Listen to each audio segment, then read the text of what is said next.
From Montana's news leader, this is the MTN 9 o'clock news. Good evening and thanks for joining us on this Friday night. I'm Russ Riesinger. More than 77,000 new coronavirus cases were confirmed across the U.S. in just one day, more than doubling the pandemic peak in the spring.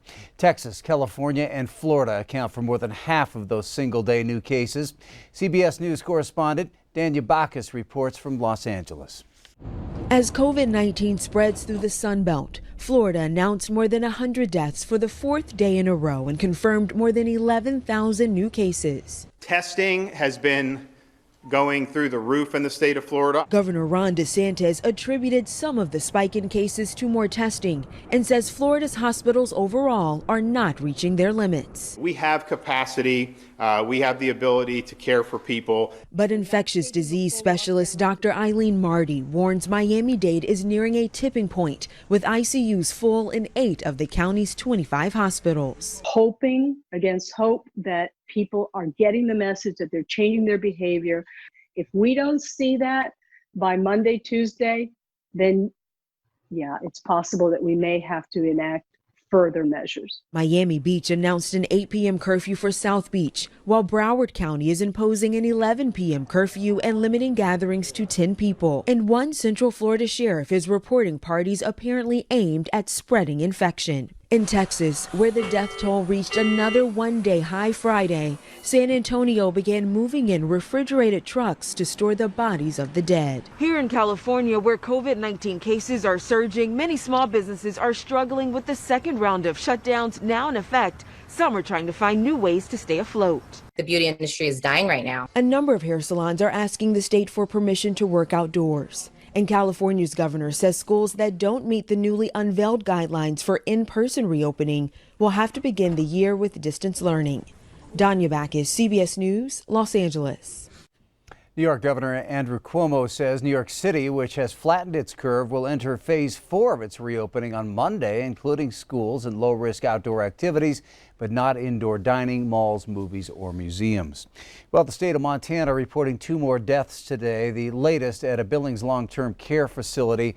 A woman in her 90s passed away at Canyon Creek Memory Care yesterday. She's the 10th person who's died from that facility and the 15th here in Yellowstone County. There have been 37 deaths across the state now. The second death reported by the state today was the Lewis and Clark County resident we already told you about yesterday. That individual was the first Lewis and Clark County resident to die of COVID-related illness. Today, the state confirmed 137 new positive cases. Today, there are just over 1,100 active cases and 45 people are hospitalized. More than half of the hospitalizations are here in Yellowstone County. In Wyoming, the number of deaths climbed to 24 yesterday. A Fremont County man died in the hospital while battling COVID-19. He did have pre-existing conditions making him more vulnerable to the virus. Total lab confirmed cases is now approaching the 1,700 mark in Wyoming. The Crow tribe has extended its stay-at-home order through August 31st. In announcing the executive order, Tribal Chairman A.J. Not Afraid also says the annual Crow Fair would be canceled. That fair was scheduled to run August 14th through the 17th. Not Afraid says that the actions were taken to protect public health and human safety. Well, belt tightening in Wyoming will mean furloughs and some state employees losing their jobs. Governor Mark Gordon announcing some deep budget cuts today. This after revenue projections showed a nearly $1 billion shortfall in the general fund and another $500 million shortfall for the school budget. Gordon approved a 10% cut for most state agencies, boards, and commissions. The Department of Health, with the state's largest budget, will see a 9% cut totaling approximately $90 million. This will mean some services to the state's seniors, disabled, and low-income residents may be reduced or eliminated. Even with the cuts, Wyoming will still have a budget shortfall of $600 million. Republican gubernatorial candidate Greg Gianforte is unveiling his economic blueprint for the state, what he's calling his Montana comeback plan. He and his running mate, Kristen Juras, have been on a 4-day tour presenting that plan and ended today with stops in Great Falls, Butte, and Helena. MTN Chief Political Reporter Mike Dennison spoke to Gianforte in Helena and files this report. Gianforte this week distributed copies of the 12-page document, which he said came from ideas that Montanans have submitted to him during the campaign. The Bozeman businessman called the plan a starting point and that much work needs to be done to rebuild the state economy in the wake of the coronavirus pandemic. Elements of the plan include expanding manufacturing in Montana, making it easier to develop natural resources like coal, oil, gas, and timber, improving Montana's infrastructure, especially rural broadband, which he said is vital to help rural education and telemedicine. He said money for rural broadband likely will come mostly from federal subsidy programs. Our broadband coverage in Montana is very spotty, in large part because certain recipients of the Universal Service Credit Program have been good stewards of that. In other areas, not so good stewards. I'll continue to use the relationships I've built in Washington to make sure those dollars are effectively spent here. And he also said that Montana needs to overhaul what he called an anti-competitive tax code, saying income and property taxes are high and that the business equipment tax is burdensome. When asked how to finance those tax cuts, here's what he said. The first thing we need to do is get our economy open back up. This coronavirus has thrown us a curveball, so that's job number one. And then we just need to hold the line on new spending, and any surplus that's generated above that, I'm committed, no new taxes, no sales tax. Any surplus will be used to reduce property taxes and income tax. Gianforte's opponent, Democrat Mike Cooney, claims that the Republicans' tax plan is really just a prescription for implementing a statewide sales tax.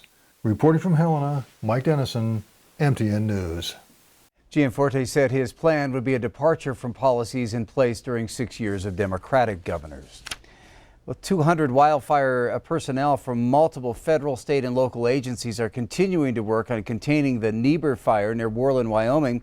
That fire has now burned over 17,600 acres of land south of Worland. The fire began on Tuesday around 5 o'clock on private property and Bureau of Land Management lands.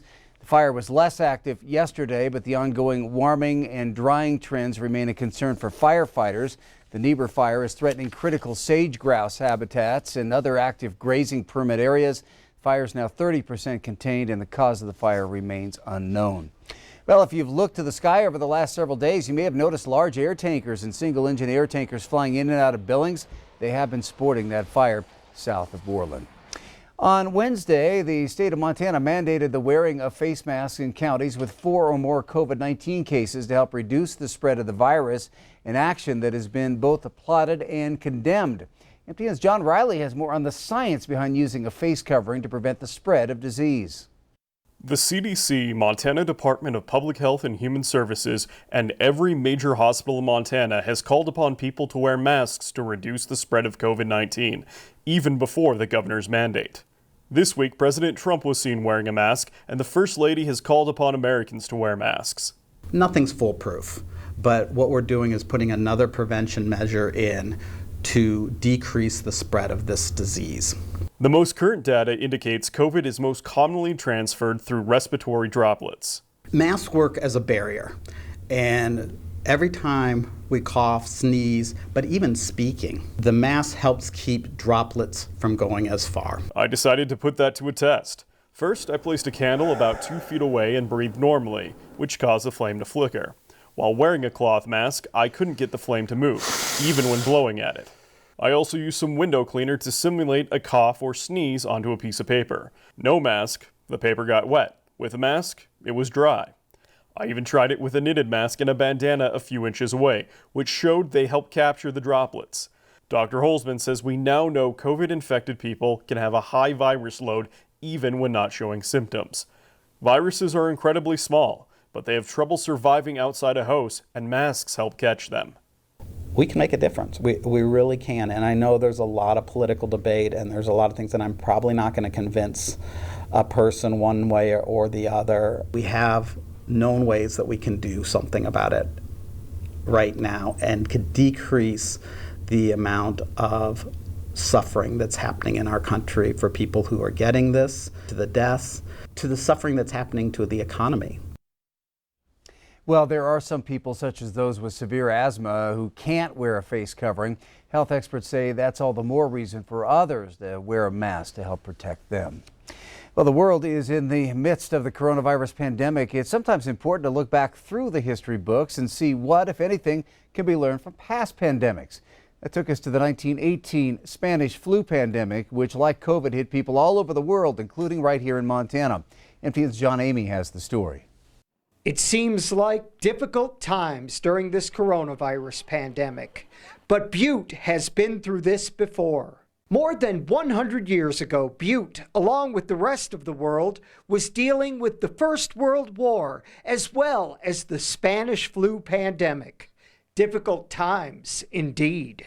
In those days, people were just dying so quickly that I don't think people had a real understanding of what was happening to them, but it must have been terrifying to have war, shortages, and a pandemic. When the Spanish flu pandemic hit Butte in September of 1918, the head of Butte's health department took action. Closed the schools, he closed the theaters, he closed the churches, made it illegal for people to congregate. Like today, there were those who resisted, and initially, bars in Butte were allowed to stay open. The bars and saloons kind of were really lobbying to stay open because, you know, the economics of their livelihood. However, the churches got angry, and they demanded that the saloons finally he closed them. Here's a fascinating artifact, the logbook from Butte's Department of Health in 1918. They were monitoring the Spanish flu every day. This entry on November 15th shows the number of deaths. November 11th, 8. November 12th, 7. November 13th, 10. So they were taking this very seriously. We know that we got through 1918, 1919, and we survived, and our community, you know, recovered, and our economy recovered across this country. So we know once we get this virus behind us, if we wear our masks and wash our hands, we can move forward with rebuilding our economy and our community.